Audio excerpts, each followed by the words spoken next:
আমি আপনাদের একটু বলি, এই সংসার তাপ হতে, এই যাতনা থেকে, এই সংসারের নিদারুণ সন্ত্রস্ত হৃদয়ের তাপ থেকে যদি বাঁচতে চান, তাহলে গোস্বামী আনুগত্যে আপনি এই গোপী আনুগত্যের ভজনের কল্পনার জগৎ তৈরি করুন। পয়ারটা আমরা ভুলে গেছি, সাধন স্মরণ লীলা ইহাতে না করো হেলা। কেউ বলে এই যে নিত্য রাধা মাধবের সাথে, গোপীর সাথে গোপীনাথের এই যে ব্রজলীলা, এই ব্রজলীলা যদি সাধারণ হতো, ব্যাসদেবকে নারদ শাসন করতেন না। ব্যাস মহাভারত দিয়েছ, তার অন্তর্গত গীতা দিয়েছ, উপনিষদের সার, পুরাণ দিয়েছ, বেদ বিভাজন করেছ, তবু তুমি শান্তি পাওনি।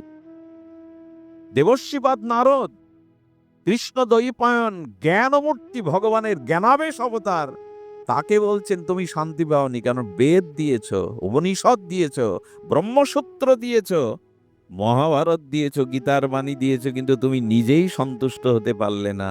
তার একটাই কারণ, ব্রজের মাধুর্য লীলা তুমি ব্যক্ত করনি, তুমি স্মরণ করনি, এই জন্য তোমার ভিতরে প্রসন্নতা আসেনি। যদি ব্রজলীলা সাধারণ হতো, ব্যাসদেবকে তার গুরুদেব নারদে কথা বলতো যে তুমি শান্তি পাওনি, মানে ব্রজের উজ্জ্বল উন্নত রসের আস্বাদন তুমি জগৎকে দাওনি, নিজেও আস্বাদন করনি। কেন বলবেন? কারণ এটি এটি কোনো যুগে অর্পিত হয়নি। এই যে অনার্পিত চরিণ চিরাত, আমাদের সবার ঠোঁটস্থ এই শ্লোক, এই শব্দ, কিন্তু কি দিলেন? অনার্পিত যা ইতিপূর্বে, ভূতপূর্বে যা কাউকে অর্পণ করেননি। মহাপ্রভুর স্বাভিমান জাগিয়ে বললেন, আমা বিনা অন্য নারে ব্রজপ্রেম দিতে। আমা বিনা অন্য নারে ব্রজপ্রেম, আমি ছাড়া এই প্রেম কেউ দিতে পারবে না। তো সেই গৌর, গৌর আনুগত্য কোথায়? নিতাই বললাম কোথায়? গৌর চরণ আমরা আশ্রয় করলাম কোথায়? দীর্ঘ রাত না করে আপনাদের জানাবো, এই লীলা সাধারণ নয়। এই ব্রজের উন্নত উজ্জ্বল রস, এটি সাধারণ নয়। এর পূর্বারাগ, এর যে বিপ্রলম্ভ সম্ভোগ, এটি যদি একবার আপনার চিত্তে এসে যায়, তজ্জাতীয় সাধুর সঙ্গ করতে করতে, তজ্জাতীয় ভাবাপন্ন ব্রজ রসিক জনের সঙ্গ করতে করতে, ব্রজ রস প্রেমিকের সঙ্গ করতে করতে, এ জাতীয় ব্রজের উন্নত উজ্জ্বল মাধুর্য যুগল সেবা, মঞ্জুরি আনুগত্যে, সখী আনুগত্যে, নিত্য বিলাসকুঞ্জে, নিবৃত নিকুঞ্জের এই কথা শুনতে শুনতে যদি কোনোখানে আপনার হৃদয়ে আশা জাগে, আমিও যদি এমনি করে ভজন করতে পারতাম। লৌল মূল্য মেঘ কলং, লোভ রূপ জাগাও, লোভ মূল্য দিয়ে কিনে নাও এই ভজন, লোভ জাগাও। লোভ নাকি নরকের দ্বার। আর এইটি শ্রবণ করতে করতে যদি লোভ জাগে, আমারও কবে এরূপ ভজন হবে। এই লোভ জাগাতে জাগাতে সিদ্ধ বিজয় কৃষ্ণ গোস্বামী দেখছেন, সিদ্ধ বিজয় কৃষ্ণ গোস্বামী তার এক সখা, তার বন্ধুর কাছে গেছেন। বন্ধু ব্রজে এই যুগল ভজনের আরাধনা করেন, মাধুর্য রসের উপাসনা করেন। বিজয় কৃষ্ণ গোস্বামী গেলেন, আর গিয়ে কি দেখলেন জানেন? গিয়ে দেখলেন ওনার দেহটা মাটিতে পড়ল, আর ওই দেহ থেকে সাপের খোলস ছাড়ার মতো এক গোপী কিশোরীর মূর্তি বেরিয়ে এসে সেই উজ্জ্বল কান্তিতে আলোকিত করে করে নিত্যলীলায় প্রবেশ করে গেল। সাপের খোলস যেমন একটা ছাড়ে আর একটা তৈরি হয়ে যায়, ঠিক এই ভজন করতে করতে সরাসরি নিত্যলীলায় চলে গেলে। এই ভজনের আর না, এখানে আর জন্ম মৃত্যু, এখানে আর কোনো গতাগতি নেই, সাক্ষাৎ চলে গেল নিত্যলীলাতে। বিজয় কৃষ্ণ গোস্বামী প্রণাম করলেন এদের এই ভজন মহিমাকে। আমি বলেছিলাম লক্ষ্মী দেবী পাইনি, লক্ষ্মী দেবীর সতী শিরোমণি তো, বৈকুণ্ঠ অধীশ্বরী, নারায়ণ বক্ষ বিলাসিনী। সে বলল আমি গোয়ালিনীদের কাছে আনুগত্য স্বীকার করব, রাধারানীর কাছে, গোপীদের কাছে? করেনি বিধায় এই প্রেম তিনি পাননি। আর এই প্রেম নেওয়ার কারণে বেলবনে যমুনার ওপারে এখনো লক্ষ্মী দেবী তপস্যা করছেন, কবে তোমার এই ব্রজের মাধুর্য রসের অধিকার আমি পাবো, রাসে প্রবেশ অধিকার পাবো। লক্ষ্মী দেবী লক্ষ্মী দেবীও এখনো তপ করছে, সাধনা করছে এই রস পাবে বলে, চিন্তা করুন তো। আর সেই রস আপামর দান করতে নিতাই চৈতন্য এসেছিলেন। মূল্যায়ন করলাম? মূল্যায়ন করলাম না। আমি অনুরোধ করছি, যদিও আমি জানি না কেন এই প্রসঙ্গ এলো, আমার পূর্ব পরিকল্পিত এই প্রসঙ্গ ছিল না মনে, কিন্তু সামনে গ্রন্থটা এখানে রাখা হয়েছে, উজ্জ্বল নীলমণি। গ্রন্থকে এড়িয়ে যেতে নেই। যে স্টেশনে যে স্টেশনে নামবার কথা সেখানেই নামতে হয়, এড়িয়ে যেতে নেই। যে গ্রন্থটা ব্যাসপীঠে থাকে সেই গ্রন্থের সম্মানে সেই গ্রন্থের প্রতিবদ্ধ বিষয়ের আলোচনা করা উচিত, কারণ ইনি সাক্ষাৎ গ্রন্থরূপী ভগবান। ভগবানকে এড়িয়ে যাওয়া উচিত। এই জন্য এই উন্নত উজ্জ্বল রসের আমরা এনেছি, যদিও কষ্ট পাবেন অনেকেই, কারণ এর মধ্যে আমি আপনাদের প্রবেশ করবার মতো অনুভূতি আমার নাই। তবে এটুকু জানাবো, এই ভজনের যে মহামহিমা, একবার যদি এই রস কেউ একটু উজ্জ্বল উন্নত রসের সন্ধান পায়, কেমন জানেন? এখন তো আমাদের যোগপীঠটা লিখিত দেয়া হয়, ছাপানো দেয়া হয়, একসময় এটা ছিল না। আর বিশেষ অধিকারী শিষ্যকে কানে কানে বলে দিত। তৎকালীন এক সিদ্ধ মহাত্মা রাধাকুণ্ডে ২০ জন শিষ্যকে এই মঞ্জরি ভজনের এক একজনের সেবা দিয়েছিলেন। একজন শিষ্য সন্ধ্যাবেলায় প্রত্যেকেই এসে গুরুদেবকে ওই সারাদিনের স্মরণাঙ্গ লীলার কথা বলতেন, কে কিভাবে স্মরণ করেছ লীলা। এক যুবক এসে ওনার চরণে পড়ে কাঁদছে তো কাঁদছে, আর বারবার খেদ করছেন, আমার হলো না, এ ভজন আমার হলো না। গুরুদেব, আমি অযোগ্য সন্তান আপনার, আমি অযোগ্য, এ ভজন আমার হলো না। আরে কি হয়েছে বলবি তো, কাঁদছিস কেন বল।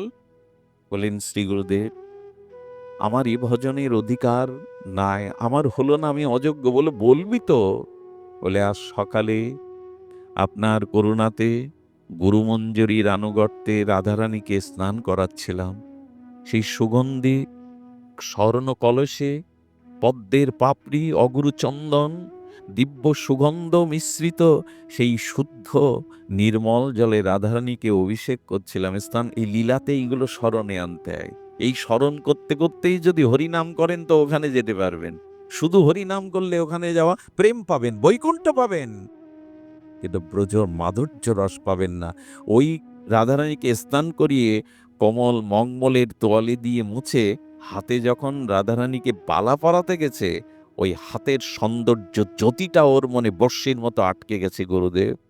সেই উজ্জ্বল রাধারানীর হস্তকমলের জ্যোতি থেকে আমার মনটা অন্য লীলাতে আমার নিয়ে যেতে, সারাটা দিন ওই জ্যোতি আমার চিত্তকে বর্ষির মতো আটকে দিয়েছে। অন্য ভজন, অন্য লীলায় আমার আর স্মরণ হয়নি, আমি অযোগ্য। গুরুদেব বুকে টেনে নিয়ে বললেন, আজই তোর ভজনের প্রবেশের অধিকার হলো। ওই যে রাধারানীর হস্ত জ্যোতিটা দেখেছে, ওই জ্যোতিটাই তার চিত্ত সারাদিন ওইখানে আটকে আছে, ওই জ্যোতিতে। যারা এই যুগল উপাসনা মঞ্জরি ভাব সাধনা করেন, তারা স্বপ্নেতে মাঝে মাঝে এই জ্যোতি দেখতে পান। আর এই জ্যোতি যদি একবার আপনার হৃদয়ে লেগে যায়, পৃথিবীর আর কোনো রূপ, আর কোনো রং আপনার ভালো লাগবে না। আর কোনো রূপ, কাম যাবে বলে, দেহ ভোগ যাবে বলে চিৎকার করলেই যাবে না। ওইখানে যান, ওই জ্যোতি ওই লীলা স্মরণে যান, আর আপনার ওইখান থেকে মনকে আপনি ওই সারা দিন আটকে আছে ওই করপল্লবের জ্যোতিতে। জানেন, যার কথা বলছে এই মাধুর্য ভজনের অধীশ্বরী, ব্রজেশ্বরী, প্রেমেশ্বরী, লাদিনী অধীশ্বরী রাধারানী, পূর্ব দিকে যদি গোবিন্দ কখনো রাধারানীকে দেখতেন, গোবিন্দ সেদিন আর উত্তর দিকে পশ্চিম দিকে দৃষ্টি ফেরাতেন না, সারাদিন পূর্ব দিকে দৃষ্টি দিয়ে রাখতেন।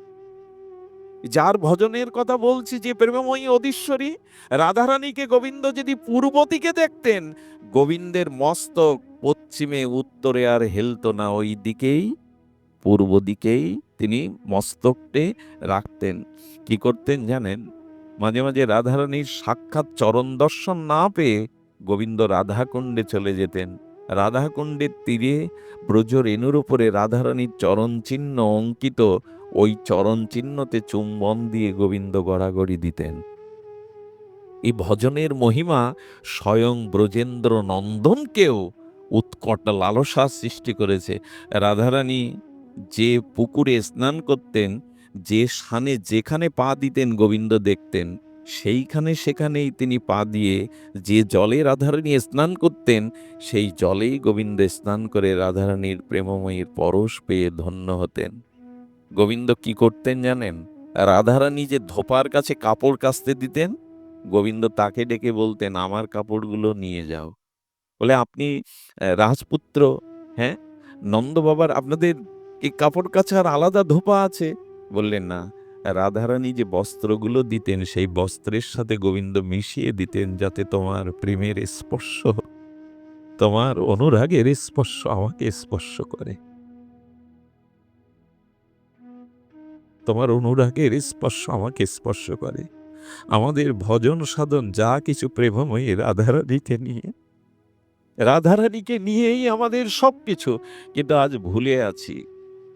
কই আমাদের প্রেমময়ীর চিন্তা কই? যার চরণ পরশের জন্য গোবিন্দও বড় লালায়িত।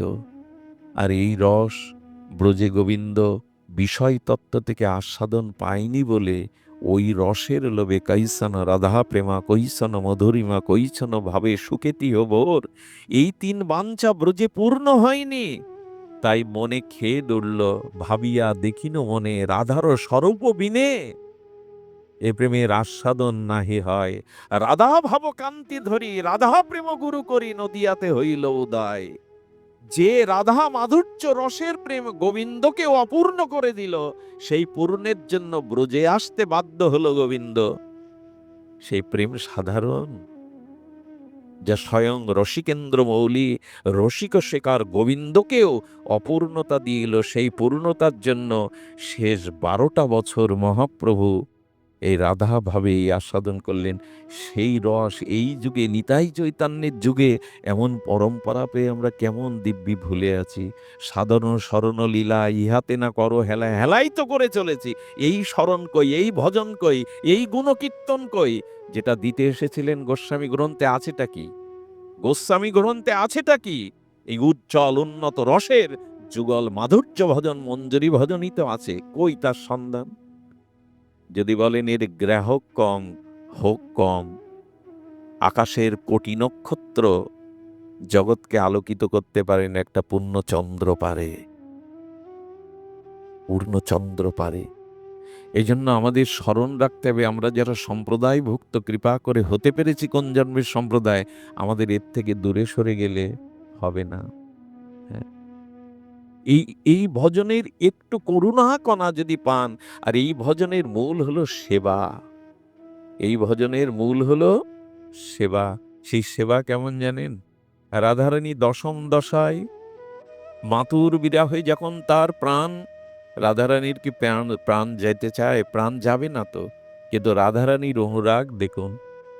পূর্বার আগে ব্যক্ত করেছেন গুরু মহারাজ, কৃষ্ণ নাম, শ্যাম নাম কে যেন রাধারানীর কর্ণে প্রবেশ করালো। শ্যাম এই শব্দটি যেই প্রবেশ করালো, রাধারানী ধুলাতে বসে বললেন, কে গো শোনাইল শ্যাম নাম, কানেরও ভেতরে দিয়া মরমে পশিল গো, আকুল করিল মোর সখী, এ নাম তো আগে শুনিনি। রাধারানী বলছেন, কি অনুরাগ, পূর্বরাগ, এ নাম তো আগে শুনিনি। কে এই নাম আমার কর্ণে দিল? আমার প্রাণ এখন উচ্চাটন আকুল হয়েছে, যেন সেই নামের নামীকে না পেলে, দর্শন না করলে আমার প্রাণ চলে যাবে। এরপর হঠাৎ করে বাঁশি বাজলো। যেই বংশীধ্বনি রাধারানীর কর্ণে এসেছে, বললেন, যার অধরামৃত মুরলীধ্বনিতে এত মধুরতা আছে, সে না জানি সেই মুরলীধর কেমন মধুর। সখী, আমাকে একবার নিয়ে যা, আমি তাকে প্রাণ ভরে, নয়ন ভরে, জয়, বৃষ্টি আসছে তাই না, ভালো, প্রাণ ভরে একবার তাকে দেখব, আমাকে নিয়ে চল। এই উচাটন শুরু হয়ে গেল রাধারানীর। এরপরে যমুনা পুলিনে সেই যে একবার দেখলেন মুরলীধারীকে, সেই দেখার পর রাধারানীর শয়নে স্বপনে নিদিধ্যানে অনুধ্যানে আর শ্যামামূরতি ছাড়া রাধারানী আর কিছু দেখে না। কেমন জানেন? কোন সখী যদি রাধারানীর কেশ বিন্যাস করে, সামনে আয়না ধরলে তার মধ্যে তিনি শ্যামসুন্দরকে দেখেন। আচ্ছা, বৃষ্টি আসছে না? জয় রাধে। হোক, তার কাজ তার করুক। আমরা তো সময় পেলাম, হরিকথার আস্বাদন পেলাম। বৃষ্টি নামছে না? জয় রাধে, জয় রাধে। আমাদের আস্বাদ্য বিষয় ছিল এই যে পূর্বরাগ, এই পূর্বরাগ এমন স্তরে পৌঁছালো যে সেই বিরহে রাধারানী বলছে, সখী আমি আমার পঞ্চত্ব, রাধারানীর প্রেম দিয়ে গড়া বলে আমার পঞ্চত্বকে আমি দিয়ে গেলাম। আমার দেহের যে তাপ সেটা আয়নাকে দিয়ে গেলাম, যাতে আয়নার মধ্যে মুখ দেখতে গেলে আমার তাপও স্বচ্ছতায় শ্যামসুন্দর আমার বদন দেখে। তিনি আরো বললেন, আমার দেহের যে মাটির অংশ আমি সেখানে মিশিয়ে দিলাম, যেখানে গোবিন্দ সেই মাটিতে পা দিয়ে তার চরণে শীতলতা লাগবে। আমার দেহের যে জল সেটা আমি সরোবরে মিশিয়ে দিলাম, যে সরোবরে স্নান করলে গোবিন্দ শীতলতা পাবে। আমার মধ্যে যে বায়ু, সেই বায়ু আমি বাতাসে মিশিয়ে দিলাম, যাতে গোবিন্দের অঙ্গে শীতল বাতাস লাগে। রাধারানীর কি মৃত্যু আছে? তবু বলছেন আমি মিশিয়ে দিয়ে গেলাম। আমি ভগবান, এরা তো বিশ্বাস করে না। বললেন, আচ্ছা তুই যদি আমাদের বৈকুণ্ঠ নিয়ে যেতে পারিস তাহলে ভাববো তুই ভগবান বৈকুণ্ঠেশ্বর। বৈকুণ্ঠ নিয়ে গেছে, ভালো করে শুনুন সখাদের। এই বৈকুণ্ঠ নিয়ে যখন বৈকুণ্ঠের 4 হাত দেখছে, সবাই বৈকুণ্ঠের পরিকরদের সকলের 4 হাত, আনন্দ কুণ্ঠা নেই। ওখানে আমাদের মতো সূর্য নেই, সূর্য, যেমন চাবেন তেমন সূর্য, এমন সুগন্ধ বাতাস, আনন্দময় সবকিছু। ঘুরতে ঘুরতে বলছেন, কোথায় সেই যমুনা, কোথায় সেই গিরিরাজ, কোথায় সেই উপবন, কোথায় আমাদের সেই কুঞ্জ কানন? কানায় আমাদের এখানে ভালো লাগছে না, চল আমরা ফিরে যাই। বৈকুণ্ঠেও যাদের রুচি হয় না, এই হলো এই ভজন। কানায় আমাদের এখানে আর ভালো লাগছে না, এখানে রাখাল নেই, গাভী নেই, ধেনুবৎস নেই, যমুনা নেই, নিকুঞ্জ কানন নেই, ফুলের গন্ধ নেই, এখানে তোর হাতে বাঁশি নেই, এখানে সব 4 হাত শঙ্খ চক্র গদা পদ্ম। আমাদের মন এটা টিকবে না, ফিরে নিয়ে চল। এরা বৈকুণ্ঠকেও চায় না। আচ্ছা, ফিরে এসে বলছে, কানাই তোকে বৈকুণ্ঠের সব সম্মান করলো, এই তুই এই গিরিরাজ ধারণ ইত্যাদি ইত্যাদি, তুই বলতে একটু ভগবান। মধুমঙ্গলকে বলছেন মনে মনে, আমি সত্যিই ভগবান। বলে প্রমাণ দে, ভগবান হতে গেলে প্রমাণ দে। গোবিন্দ বলছেন, ভগবান হয়ে আজ আমাকে প্রমাণ দিতে হচ্ছে আমি ভগবানকে? নাকি জায়গা রে ব্রজ, বৃন্দাবন কি জায়গা যে ভগবানকেও প্রমাণ করাতে হচ্ছে? তবু পাচ্ছে না। প্রথমে বলছে, দেখ রে, আমি যদি ভগবান না হই তো ওই কনিষ্ঠ অঙ্গুলিতে 21 কিলোমিটার গিরিরাজ আমি ধারণ করতে পারি। বলে, বাহ কৃষ্ণ বাহ, তোর বল আমাদের জানা নেই। শ্রীদামার সাথে মারামারিতে তুই প্রতিদিন নিচে পড়িস, হেরে যাস, তোর গার বল জানা নেই। বলে, ধরলাম যে, এতে প্রমাণ হয় না আমি ভগবান? বলে, আরে আমরা ইন্দ্রজাগ ত্যাগ করে গিরিরাজকে ভোগ দিয়েছি, প্রসন্ন এই তুলোর মতো। ছোট বাচ্চা যদি ছাতি ধরে, এটা কি বাচ্চার শক্তির দরকার? ও পারে। আর আমরা তো লাঠি ঠেঙা ধরেছিলাম, তুই একা একা ধরেছিলি। বলে, এতেও প্রমাণ হয় না। বলে, আর কি প্রমাণ? তখন বলছেন, দেখ, ভগবান হতে গেলে তার বাহন লাগে। দুর্গার সিংহ, হ্যাঁ, বিষ্ণুর গরুর, ভগবান শিবের বৃষ। তোর কি? তোর তো গরু, তুই গরু রাখাল, গরুর পিছনে ঘুরে বেড়াস, তোর তো কোনো বাহন নেই। লক্ষ্মীর পেঁচা আছে অমুক তমুকের। গোবিন্দ বলছে, তাহলে বাহন দেখালে তোরা মানবি আমি ভগবান? বলে, আর একটা জিনিস আছে, ভগবানের 4 হাত দেখেছি, তোর তো 2 হাত 2 পা। মধুমঙ্গলকে তখন বলছেন, একটু চোখ বন্ধ কর, আমি দেখাচ্ছি। গোবিন্দ বললেন, 4 8 না, আমি 12 হাত দেখাবো আজ। গরুরকে আহ্বান করলেন, গরুরের পিঠে ওঠে 12 হাত। সেই মূর্তিটা, বিগ্রহটা এখনো বৃন্দাবনে আছে, যেখানে এই মূর্তি ধরেছিলেন। 12 হাতে গরুরের পিঠে উঠে বলছে, এবার চোখ খোল, দেখ তোদের ভগবানকে। ওমা, মধুমঙ্গল আস্তে আস্তে এগিয়ে আসছে, মনে করছে এইবার ভগবান বলে স্বীকার করবে। 12 হাত গরুর, এসে কান ধরে বলছে, না, ওর পিঠে তুই উঠবি কেন, আমিও উঠবো না। 12 হাত হলেই ভগবান না? চালাকি শুরু করেছিস। গরুরকে ডেকে তখন গোবিন্দ বললেন, আর কোনোদিন ব্রজে এসো না। এটা রাধারানীর জায়গা, আর কোনোদিন ব্রজে এখানে এখানে মাধুর্য ছাড়া এখানে আমার ভগবৎ স্বরূপে কোনো লীলা নাই। আমি বলতে চাইছি এইটুকুই, ভগবানকে ভগবান জ্ঞানে না, প্রিয়া যেমন প্রিয়কে ভালোবাসে, আর এটা তো উন্নত উজ্জ্বল পরকীয়া রস। এই রসের ভজন যদি হয় তবে এই ভজনের মহিমা আপনি বুঝতে পারবেন। যদি ভগবানের প্রতি প্রীতি যায় তো এই প্রীতির আপনার ৮টি লক্ষণ বলে দেবে আপনি এই ভজনে ব্রতী হয়েছেন। কটা লক্ষণ? প্রথম লক্ষণ হলো ভক্ত ভক্তি চিত্তকে উল্লসিত করে। একটু আগে বললাম, এক কৃষ্ণ নাম শুনে রাধারানীর প্রাণ আকুল হয়ে গেছে, এক বংশীধ্বনি শুনে রাধারানীর বুকে আগুন লেগে গেছে।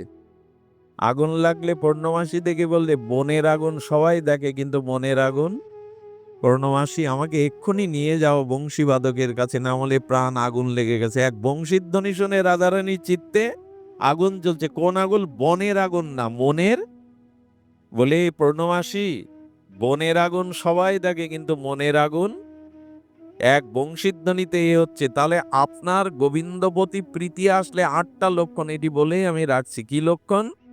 প্রীতি ভক্তি চিত্তকে উল্লাসিত করে। পূর্ণিমার চাঁদ উঠলে যেমন সমুদ্রের জল উচ্ছ্বসিত হয়, হয় না, নদীর জল স্ফীতি হয়, এই ব্রজভক্তি আপনার হৃদয়ে আসলে রাধারানীর বাঁশি শুনে যেমন হৃদয় পড়ে, কৃষ্ণ কথা কানে গেলে যেমন প্রাণ উচ্চাটন হয়, আপনার মধ্যে এই সমুদ্রের পূর্ণিমার রজনীতে পূর্ণচন্দ্রের আকর্ষণে যেমন স্ফীতি হয়, বেলাভূমি তরঙ্গ অতিক্রান্ত করে, আপনার ভিতরে কৃষ্ণ নাম কৃষ্ণ লীলা শুনলে উচ্ছ্বসিত তরঙ্গ উঠবে, উচ্ছ্বাস উঠবে। এই হলো প্রথম লক্ষণ। এই হলো প্রথম লক্ষণ। দ্বিতীয় লক্ষণ, মমতা দ্বারা ভগবানই বেষ্টিত পর হবেন। যখনই এই ভালোবাসা আসবে তখন কি হবে যেন একটা মমতা জন্মাবে। মমতা কাকে বলা হচ্ছে? দুধ হাতে মাখলে ধুয়ে নিলে দুগ্ধের স্নেহটা উঠে যায় কিনা, কিন্তু ওই দুগ্ধ যখন ঘি আর মাখন হয় তখন যদি হাতে মাখেন সহজে উঠবে? তার মানে ভগবানের প্রতি প্রীতিটা একটু গাঢ় হলে মমতা জন্মায়, আর সেই মমতাতে তাকে সবসময় আবিষ্ট করে রাখতে ইচ্ছা করে। মমতার বস্তুকে কাছছাড়া করতে, কল্পনাতে, চিন্তা চেতনা ধ্যানে মমতার কোনো বস্তুকে কাছছাড়া চলতে রাখে না। তো রাত দিন মমতায় বাধা পড়ে আছে, তো ওই চিন্তায়। একে দ্বিতীয় লক্ষণ বলে। মমতা দ্বারা শ্রী ভগবানে বেষ্টিত করে। মমতা আমাকে ছাড়তে চাই, অর্থাৎ আমি ছাড়তে চাইলে এই লীলা আমাকে ছাড়ে না। হরিনাম আমি ছাড়লেও আর বিশ্বাস যুক্ত করে। যদি গোবিন্দ প্রীতি যায় এই বিশ্বাস দৃঢ় হবে, এই জন্মেই তোমায় পাবো, এই জন্মেই ব্রজভজন পাবো, এই জন্মেই যুগল উপাসনা পাবো। চতুর্থ হলো বিলসিত করে। বিলসিত করে মানে জানেন, সেই যে যাকে ভালোবাসে তার রঙের কাপড় পরে সে, তার মতো করে সাজে সে। দেখবেন এটা রীতি। কেন বিলসিত করে? যে যাকে ভালোবাসে তার রঙে রঙিন হতে চায়। আচ্ছা, গোবিন্দ পীতবরণ পরেছেন কেন? বলে রাধারানীর রঙের রং ওটা, এই জন্য গোবিন্দ বলেছেন ওই রং পড়লে যদি আমারও অনুরাগ হয়। আর রাধারানী কি বলেছে? নীলম্বর। গোবিন্দের অঙ্গ নীল, যদি ওই অঙ্গের রং পড়লে আমার মধ্যে ওই রঙে রাঙিয়ে যায়, বিলসিত করে। আর প্রচুর লোভ জন্মে। ভগবানকে আস্বাদন করার, প্রিয়কে আস্বাদন করার লোভ জন্মে। লোভ কেমন বলি? জগতের প্রাকৃত কামযুক্ত প্রেমে দেখবেন একটি যুবক ঘন্টার পর ঘন্টা রাস্তার মোড়ে দাঁড়িয়ে থাকে। কতটা লোভ জাগলে তার একটু কথা শোনার জন্য, তার একটু হাসি দেখার জন্য ঘন্টার পর ঘন্টা সে অপেক্ষা করে। তো যখনই প্রীতি আসবে তখন আপনার ভিতরে বিলসিত ভাব আসবে। আর কি আসবে? প্রতিক্ষণে নব নূতন নবায়ন মনে হবে। ওই যে রাধারানী শুনেছেন সারা জীবন, হৃদয়ে আছে, তবু বললেন কে গো শোনাইলো, একবার শুনেই আকুল হয়ে গেছে। মানে প্রতি নামে প্রতিক্ষণে নিত্য নূতন নবায়ন আস্বাদন জাগবে। আমাদের কমে গেছে। 10 বছর আগে নামে যে রুচি হতো, গোবিন্দকে তুলসী দিতে যে ঠাকুর ঘরে রুচি হতো, এখন অনেকটা কমে গেছে। তার মানে নিত্য নূতন প্রেম আসেনি তো যে বৃদ্ধি পাবে। আর সত্যমত কি অসমত্ব চমৎকারিত্ব উৎপাদিত হবে। অসমত্ব চমৎকারিত্ব আস্বাদন আপনার হৃদয়ে জাগবে। এই হৃদয়ে যদি জাগে তখন রতি মতি মান প্রণয় রাগ অনুরাগ ভাব মহাভাবে পৌঁছাতে না পারলে সেই ব্রজভাবেই আমরা একদিন পৌঁছাতে পারবো। আজ এইটুকুই।